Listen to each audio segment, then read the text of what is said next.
গতকাল বীভৎস অনুভূতি হলো।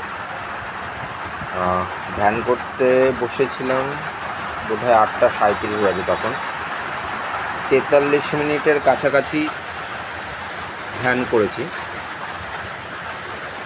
মানে একটা চোখ দেখতে পেলাম, মানে ক্রোধে বিস্ফারিত চোখ, লাল। এটা আর এত স্পষ্ট চোখগুলো, এইরকম আমি এতদিন ধরে ধ্যান করছি, এরকম চোখ আমি দেখিনি।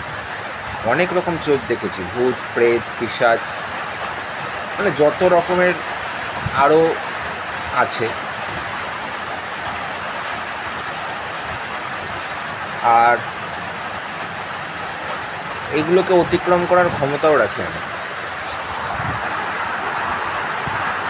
কিন্তু কালকে ওই মোমেন্টে আর কি, ওই চোখটা দেখার পর আমি ভাবছিলাম যে আমার সংকল্প পূর্ণ হবে কি না। মানে আমি যে 1 ঘন্টা করবো, চিন্তা নিয়ে বসেছিলাম, সেই সংকল্পটা পূর্ণ হবে কি না। করতে পেরেছি শেষ পর্যন্ত, 9:37 অবধি করতে পেরেছি। কিন্তু এরকম চোখ আমি আজকে 8 বছরের উপর ধ্যান করছি, এমন বীভৎস চোখ দেখি। দ্বিতীয় কথা হলো যে এরকম চিন্তা যখন আসে, আমি এই সমস্ত চিন্তাকে ডিসকার্ড করার ক্ষমতা রাখি। আমি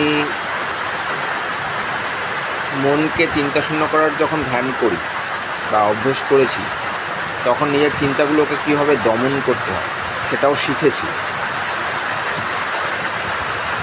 তো এই সমস্ত চিন্তাগুলোকে ডিসকার্ড করার ক্ষমতা রাখি। কিন্তু কালকের যে চোখগুলো ডিসকার্ড হচ্ছিল না, মানে আমি সরাতে পারছিলাম না চিন্তাটা, অনেক সময় লেগেছে আমার।